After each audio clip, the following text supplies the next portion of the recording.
Hello and welcome. You're watching the Right to be Heard Town Hall. Out of the 545 MPs in India, 156 come from political families. Why is Indian politics a closed-door system? Joining us on the show today is Minister of State, Mr. Sachin Pilot. We've got lots of people very anxious to ask Sachin Pilot questions. I'll give the first opportunity to this guy. So you are accredited to be the youngest member of parliament in the country. And all the politicians today emphasize that we do need young leaders. But my question is that I do not carry a surname that takes me from here to there. So what does it really take? Well, first of all, the question about being the youngest MP, that was a long time ago. And much has happened since then.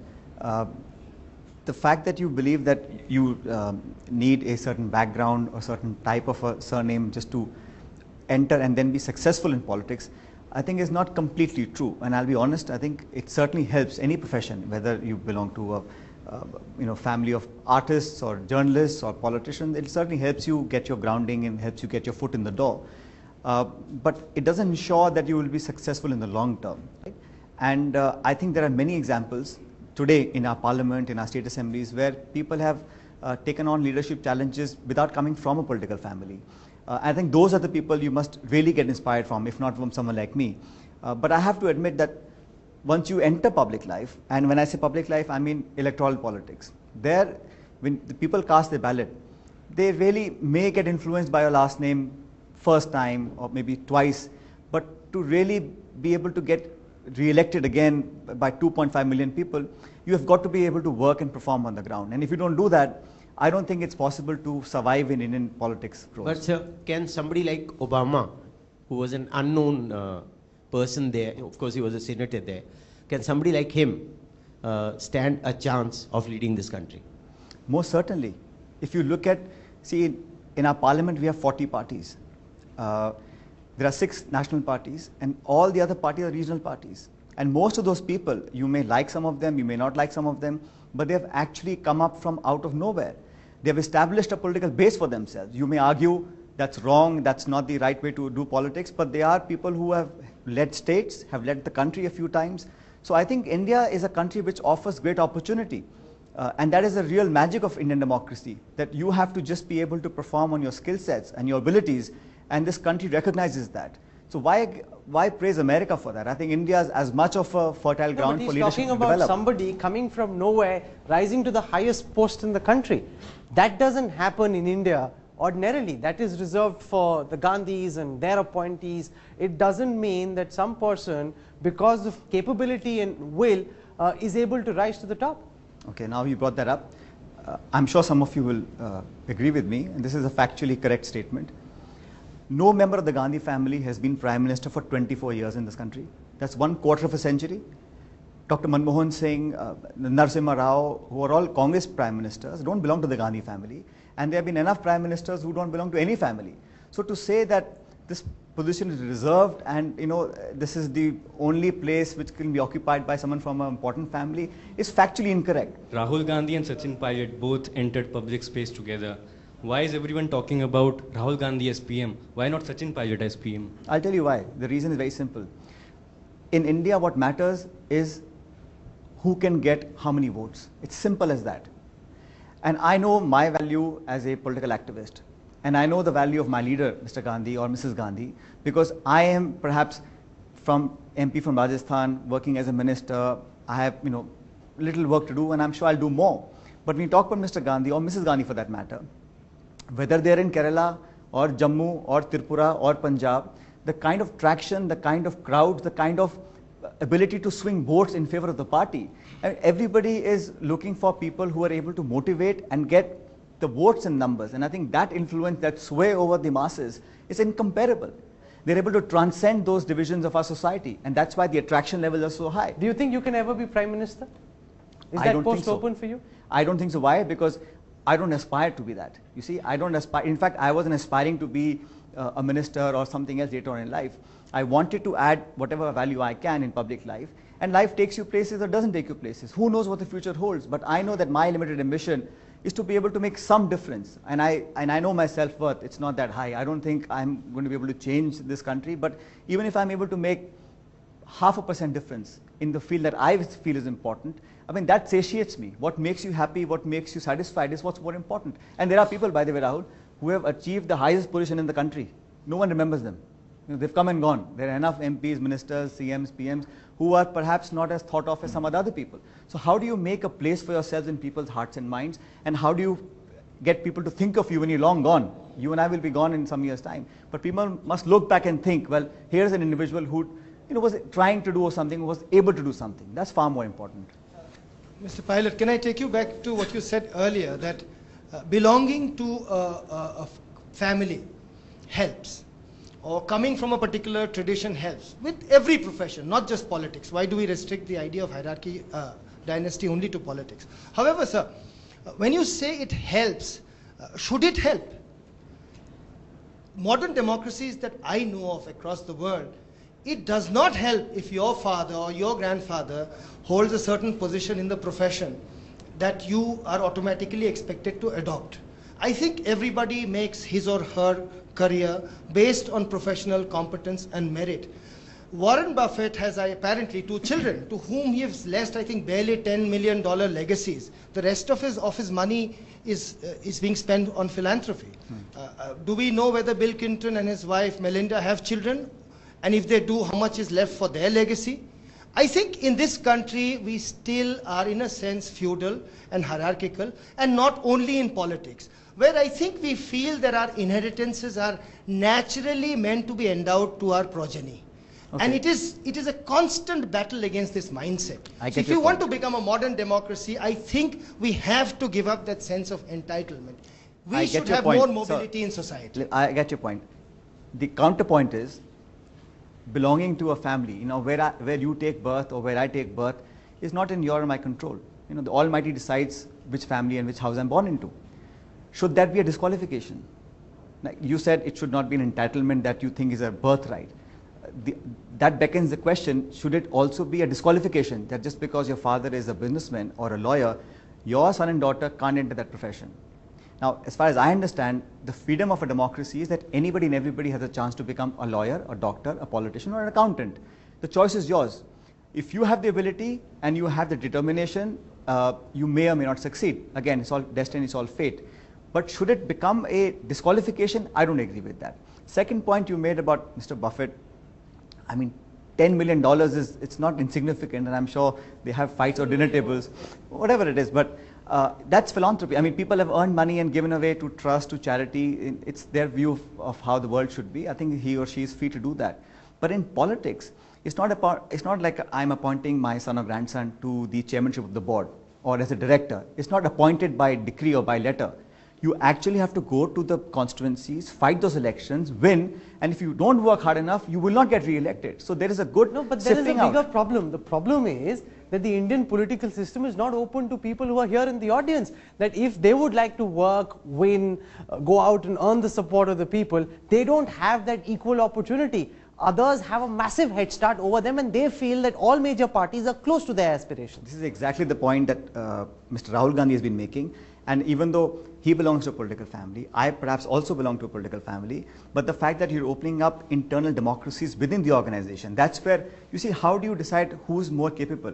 You have to let, amongst this group, elect one person who is going to be representing the group. And that sort of internal democratization of the Congress party, of the Youth Congress, of the Students' Wing, is something that, 5 years ago, no one even thought of. It just wasn't done. It was all nominate. I like you, I don't like you, pick and choose. So that system has started. Has it been able to, cover the entire canvas of our polity? Perhaps not, but it's a beginning in our party. I can't make decisions for the Janata Dal or for the BJP or the Communist Party, but multiple parties working, each of them trying to get more and more internally democratized is certainly a positive way. And no democracy is perfect. Indian democracy is matured. Is it the perfect democracy in the world? No democracy is perfect. But I think in this part of the world, what we've been able to achieve for ourselves 65 years later, I'm not content, but satisfied with what we have today. Okay, that lady there. I will give you a case, sir. I am a corporate person. I aspire to be a prime minister. Is there anything that you are doing to help me? I want to be the next version of Nandan Nilekani. Is there anything that you're doing to help me? Because on one hand, you're helping me realize my responsibility by mandating the 2% CSR. Is there anything you're helping me to realize my aspiration into politics? Is there even a provision for direct operational involvement in policies and not just a funding responsibility that you're helping me fulfill? Okay, ma'am, you know, I wish I had the answers to how I could help you become Prime Minister. Unfortunately, I can't do that. If I did, I have a lot of people who will ask me that question, but you know, nobody's going to help you become anything. People, families, your societal networks will help you position yourself. Ultimately, it's your inbuilt talents, your capacities, whether you're in the corporate sector, you're a musician or you're a politician. It's about how much you have. If you have the ecosystem that fosters your development, you'll do well. And I think what matters most is how badly you want it. It's simple as that. You talked about the corporate sector. Even in the corporate sector, it's my belief that if you really don't enjoy what you do, you can't be successful. You can be an executive, you can be a TV anchor, you can log in the hours and the years, but you will ultimately be really successful if you enjoy what you do every morning when you wake up. So one has to decide what your calling is. Is it really what you want to do, the job that you have today, or something else you've had a hidden sort of aspiration to be, and you're not able to do it because of family pressures, because of whatever.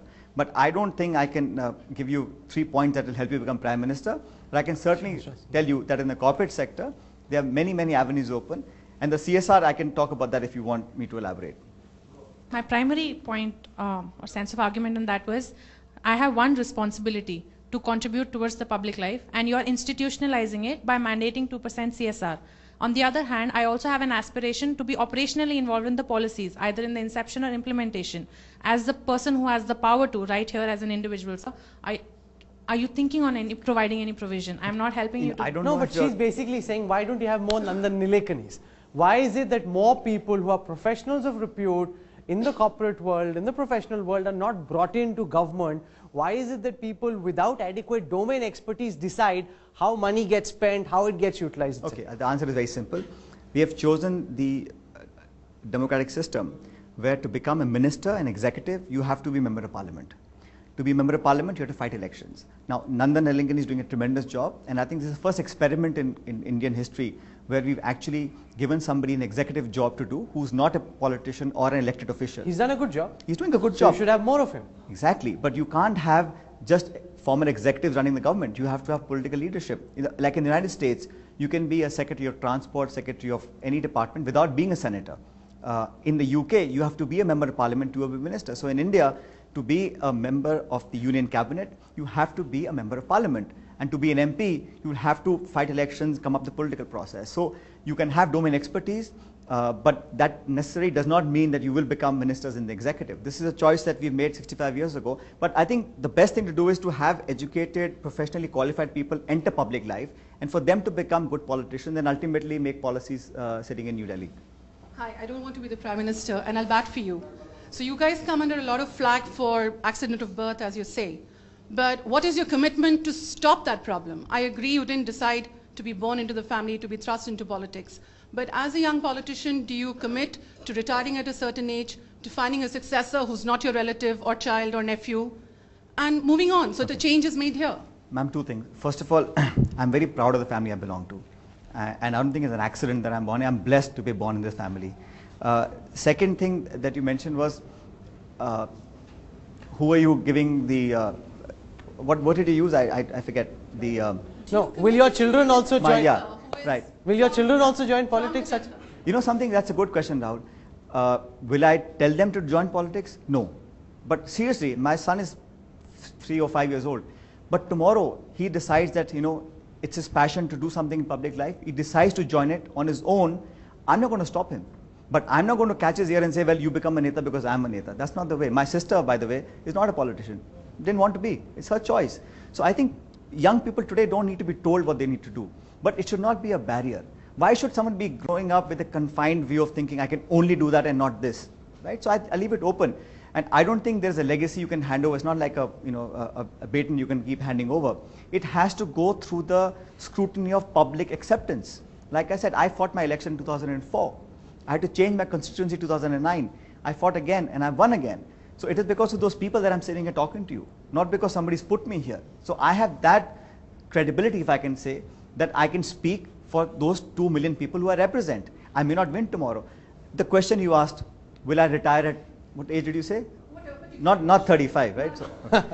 So, you know, forget about 70 or 80. I think if I reach a point in my life where my electorate, my people who I represent, don't want me, I'm not going to hang around there. If I'm told that, look, you've done enough, अब आप करो, अब आप अध्ययन करो, meditation करो, consulting करो, ये बहुत होगी नेतागिरी, I'll give up. It's not the end of life. But you should be there adding value. If you're just sitting in the chair, occupying it, keeping it warm for no good reason, not creating something, not adding value, not enjoying what you're doing, there's no point in doing it. I do what I do because I like my job. I feel I'm able to make a small difference. I'm able to contribute. I enjoy it. It's challenging. It's sometimes frustrating, rewarding most times. I like what I do. The day I feel that the people I talk about, I speak for, who I represent, don't want me anymore, that'll be the end of the day.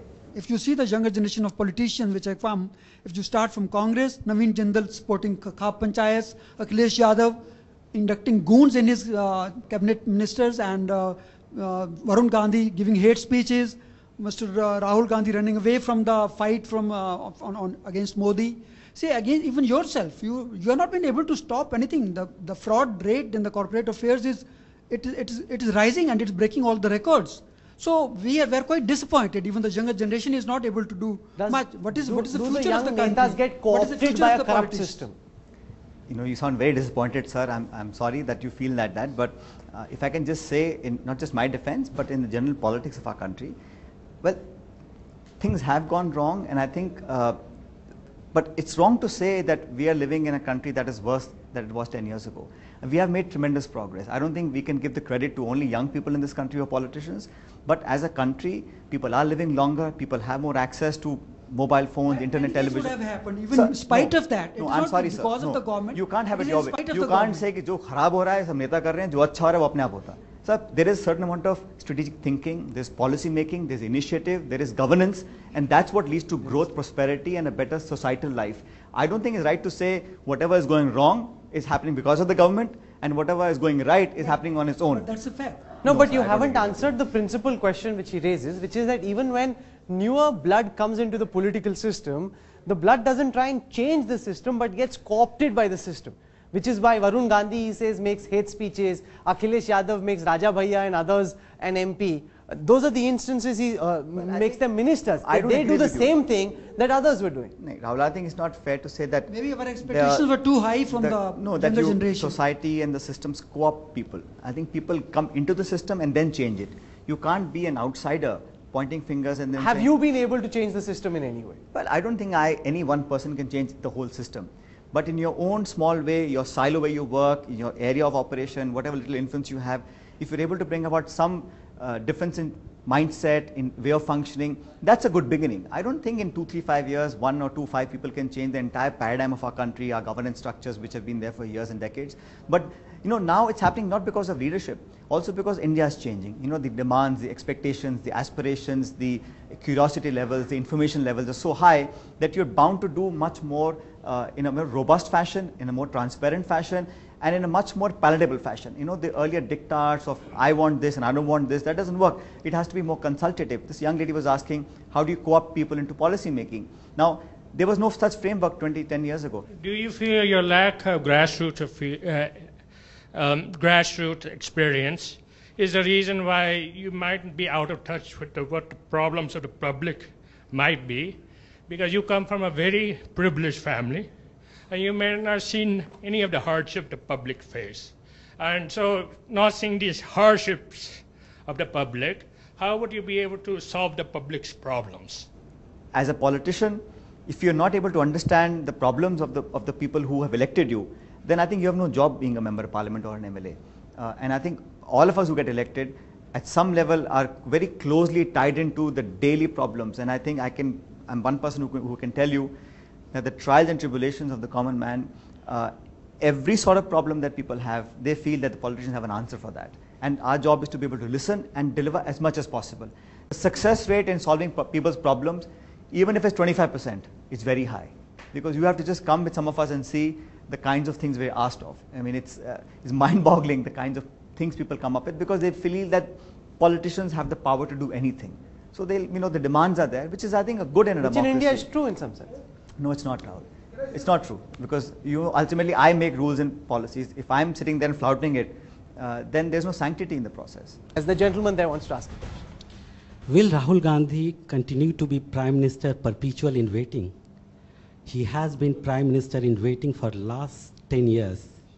And recently during Chintan Baithak of Congress in Jaipur, when he was anointed as Vice President of Congress Party, senior Congress Party leaders gave all the indications that he will be projected as future Prime Minister for 2014 elections. But now we are getting very confusing signals. Why is there so much confusion?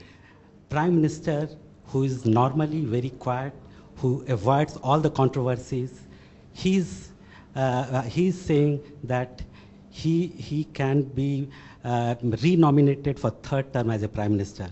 Your official spokesperson, Janardhan Dwivedi, says that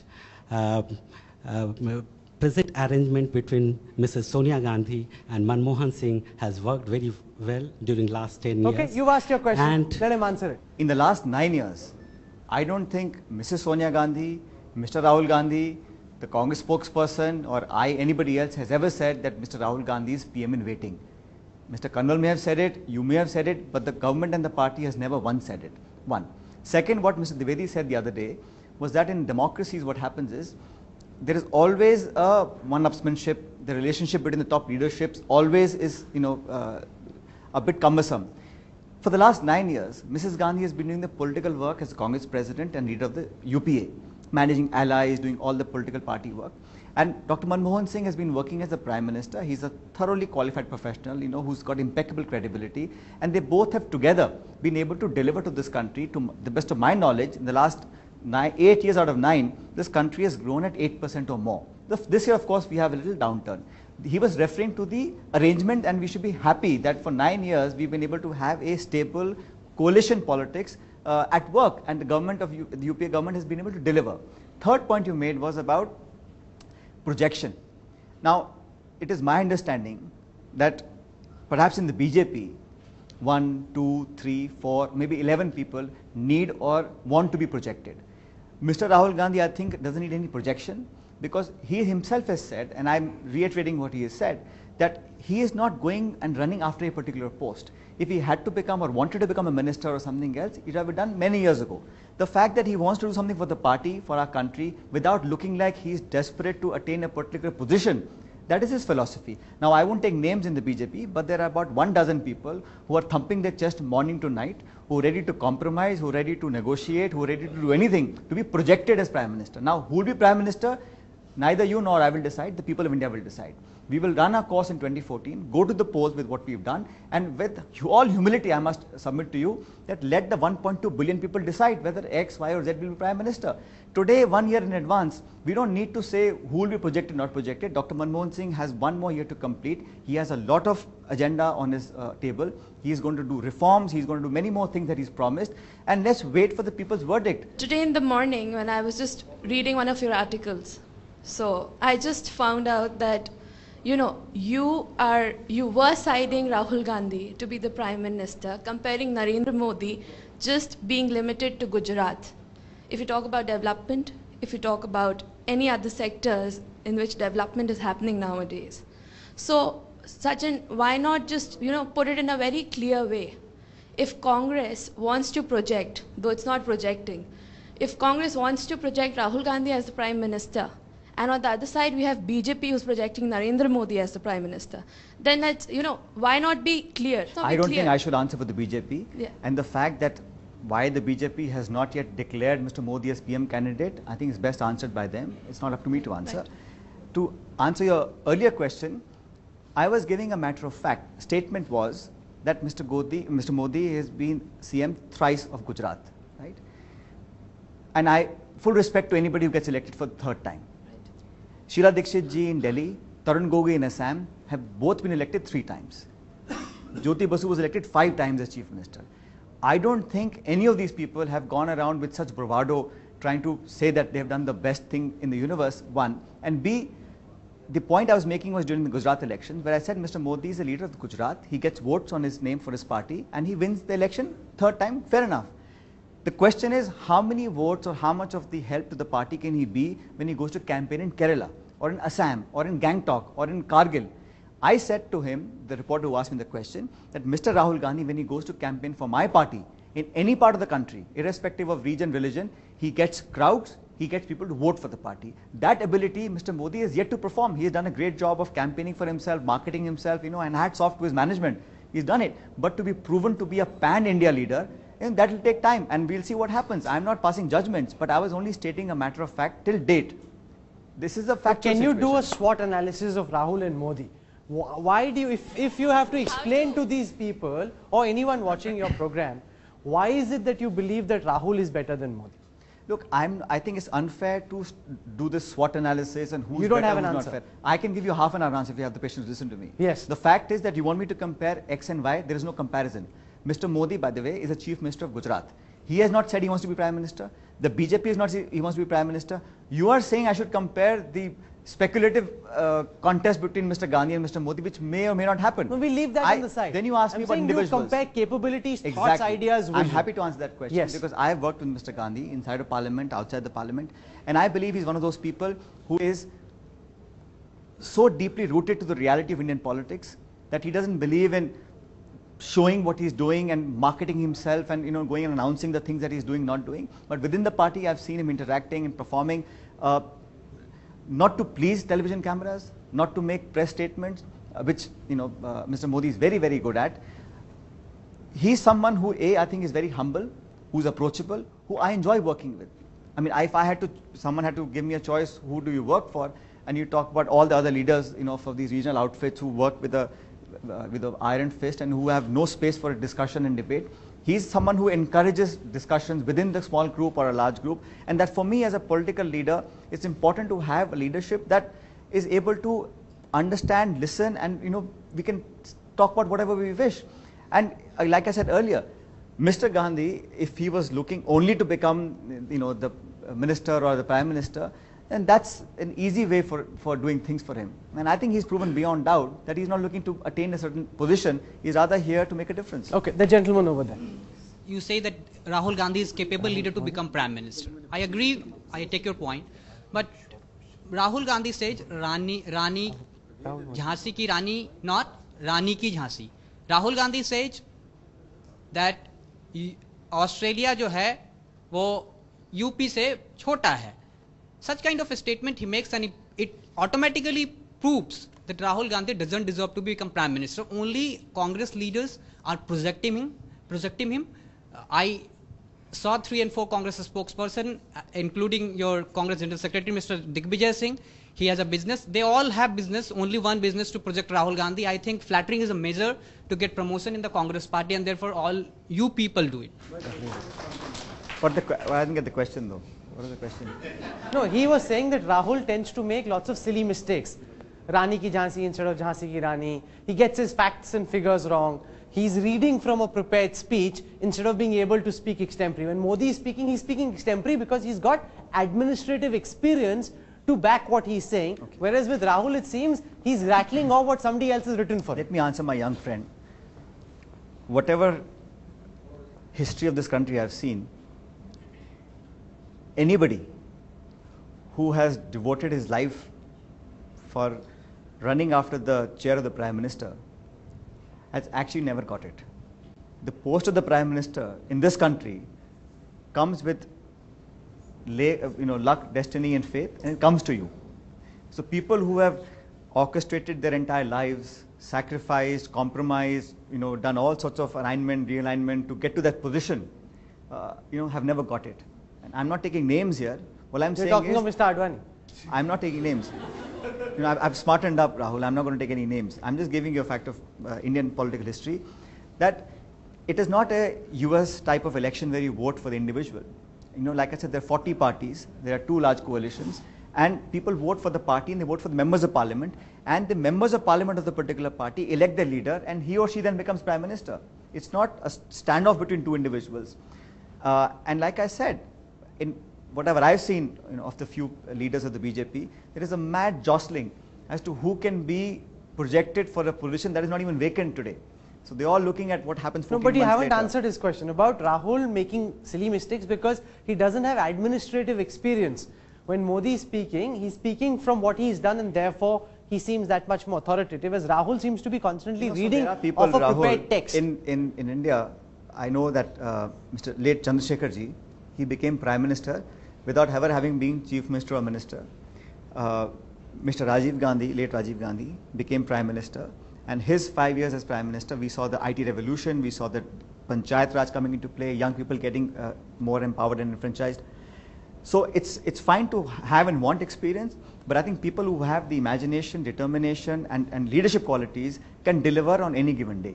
And I'm not here again making comparisons. All I'm saying is that you don't have to check X number of boxes to be able to do something. If the opportunity comes and presents itself, and if you have the wherewithal, you can deliver. Okay. Mr. Rahul Gandhi says that he works for the grassroots. To be very succinct, Sagrika wrote an article which stated, Rahul Gandhi is a Democrat over the weekdays and he's a prince over the weekend. What example do you think he's setting for the young generation by flying abroad over the weekends, like regular weekends? I think it's unfair for either whoever wrote their article to start talking about what person does not do. You should judge the individual by his or her performance in the political arena, right? If someone is a journalist, someone is an artist, you judge them for the work they do. And you know, somebody asked about so-and-so campaigned in that particular part of the country, did not win that many votes, did not win elections. Yes, in elections, in democracy, losing is as much a part of our political discourse as winning is. You must be able to be humble in your victory and be graceful in your defeat. If you lose, you say, well, I've lost, I'll work again. I don't think anybody should shy away from saying that I tried hard but I couldn't win. You know, I can tell you 10 examples of how Mr. Advani went to campaign in Assam and got 0 votes, how Ms. Uma Bharti went to campaign in Tamil Nadu, got 0 votes. So you can always compare, and people win and lose. But I'm saying the fact that you want to remain committed to working for the people and making sure that you win the next time around, that's the spirit of democracy. And I think this whole atmosphere of acrimony, this is not what I think we should be all about. Indian politics is about having difference of opinion. My ideology may not be your ideology, but our common objective should be the same. We must bring a better society, less corruption, open, transparent systems.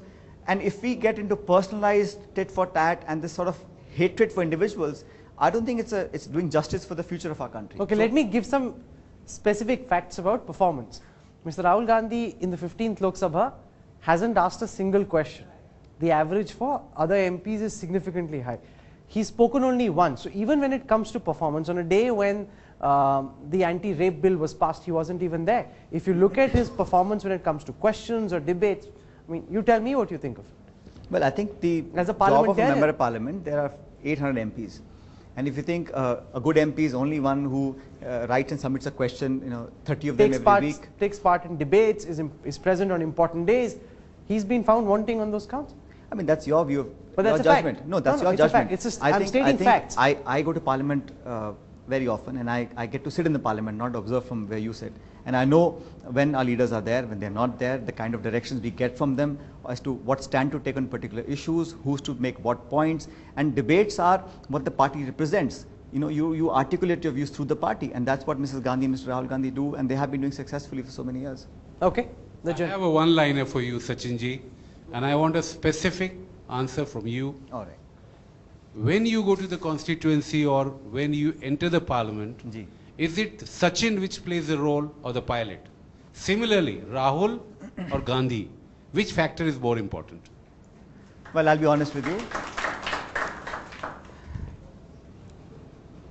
I think it's impossible to divorce the two, right? I am who I am. My first name and last name are my identity. Whether my entire identity is acceptable or not, that is the question. That should be the question. And the answer to your question has been given twice, in 2004, 2009, and hopefully in 2014 again. Ultimately, sir, a leader is someone who's willing to lead. There is no other qualification for a leader. So, Rahul Gandhi, by your admission, seems to be the correct person to lead the Congress party. Because he is a nice person for you to work with, he's democratic, he listens to people, and you seem to know so much about him. Sir, can I answer a question before you finish it? Right, sir. Mr. Rahul Gandhi will lead the Congress party in the polls.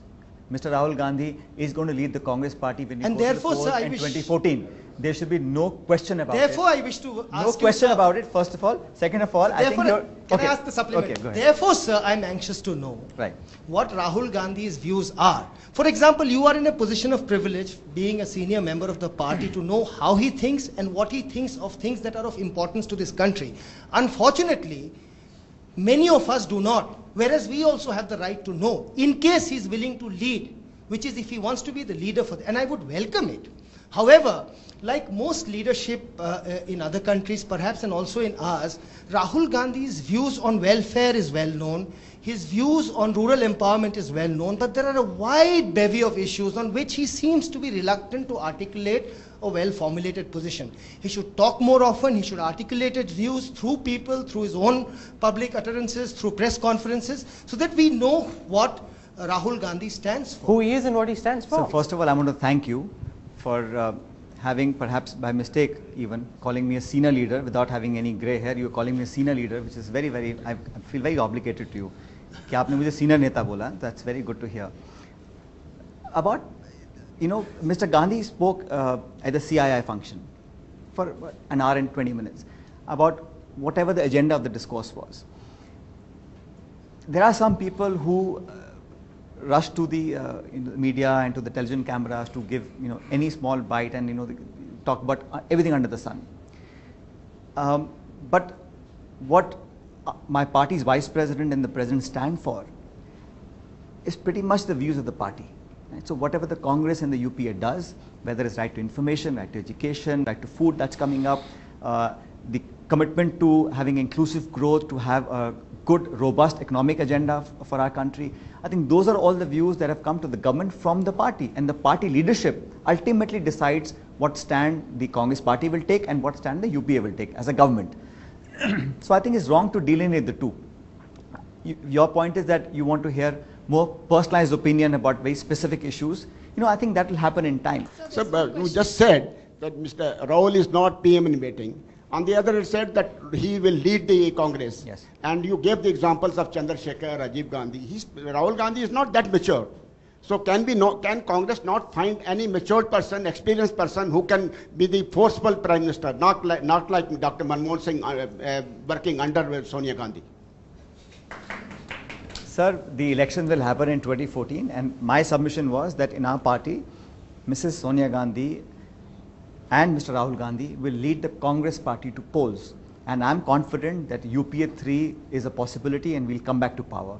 Once we win the elections, the Congress parliamentary party will sit, Congress party will sit together and elect the leader who will lead the UPA 3. So who will be Rahul's Manmohan?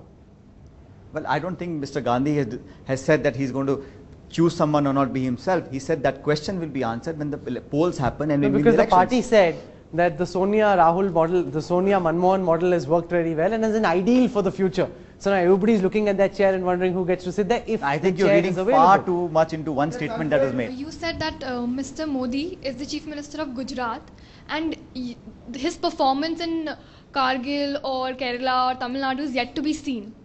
And then you talked about pan-India presence. Sir, in the UPA elections, Mr. Gandhi campaigned for 3 months and yet you lost the elections. And then you talk about pan-India presence. So what do you have to talk about that? I'll tell you, in Uttar Pradesh, out of 80 members of parliament, the Congress party has 22. When we fought the assembly elections, we worked very hard to make sure that the current government goes away. And I am the first person to admit that the results were far below our expectations. But the fact remains that the campaign that Mr. Gandhi did was, you know, a campaign that was rooted to the ground. He went to every district, every block, and really fought hard. Now, we may not have got the results we wanted, but the fact that we fought with our heart, and I can tell you that our vote percentage increased a little bit, but more importantly, every block, every village in Uttar Pradesh today has a Congress worker, a Congress supporter. That is the base of our party, and those people need to be told that, you know, me and Mr. Gandhi and all of us stand by them. That sort of outreach is there. The poll machinery perhaps is not as efficient as we'd like it to be, but you can't compare. I think the Congress party's presence in UP and you compare with the BJP's presence in, for example, Tamil Nadu or Kerala, I think it's incomparable. Okay. Leaving the Rahul Gandhi talk behind, sir, I have a question regarding there is corruption on everybody's mind right now. It's a hot topic. Sir, my question is that before every major election, major parties promise that there will be a comprehensive look into the spending on political campaigns by the parties. Still, we find that the parties are able to exploit the loopholes. The laws have been amended many times. So my question is that why is the state funding not being put into place for the political campaigns? Do the parties do not support it as of now? Political parties? I think the problem is that there's no consensus on it. If you ask anybody individually, everybody says it's a good idea. But I think India is changing. So 10 years ago, the reach of the electronic media, of mobile phone, of internet was limited. Today, I think the state should be able to give candidates the time and space so that they can talk about their views, how they'll develop their constituencies, what the agendas are, what the party stands for, so people can make an informed choice. This voting on, caste and communal lines, will, I don't think, last very long, because ultimately when India changes, people are able to transcend their differences and look at leaders who will work for them irrespective of their caste and creed. That is the ultimate objective of where we want to be. State funding, public availability of media, of radio, television and print media is something I think that will really take care of a lot of the problems that we have today of reaching people. You have to spend money in getting your message across to people. No, but the Election Commission recommended that all donations should be made transparent and public. The Congress party and other parties also opposed it, saying that less than 20,000 rupees there's no need to declare. And 85% of the money that your party gets is supposedly under amounts less than 20,000 rupees. Now that's just a way of ensuring complete lack of transparency. When the party collects funds and if the amounts are less than 8 or 10,000 rupees, then the law says that you don't have to write down the exact details and bank accounts, etc., because it becomes cumbersome. The amounts of money that political parties have to raise. That's just a way of ensuring that you get a lot of money without declaring who's giving it to you. But the fact is that every single penny that the Congress party gets is fully made available to the income tax, to the Election Commission, to anybody who wants to see it. So in terms of record keeping and knowing where the money is coming and going, there is absolutely no problem. No, but it's not declared publicly. All the amounts lesser than 20,000 rupees are not declared publicly. My information, Rahul, is that every money that we get as Congress party is actually tabulated and accounted for. And there is, within the law, whatever is permissible, that is what is allowed to be done. But the Election Commission says the law should be changed. That's the problem. Like I said, that is where we have to get consensus. There are 3.5 dozen parties in Parliament. And unless you get a consensus on that, it's difficult to pass a law on that front. I'm all for it, but I need to get consensus within Parliament to have that happen. We're out of time on this program, Sachin, for participating in the Right to be Heard Town Hall, for hearing what people wanted to ask and for answering their questions. Thank you very much. Ladies and gentlemen, this was the Right to be Heard with Sachin Pilot. Thank you. Thank you.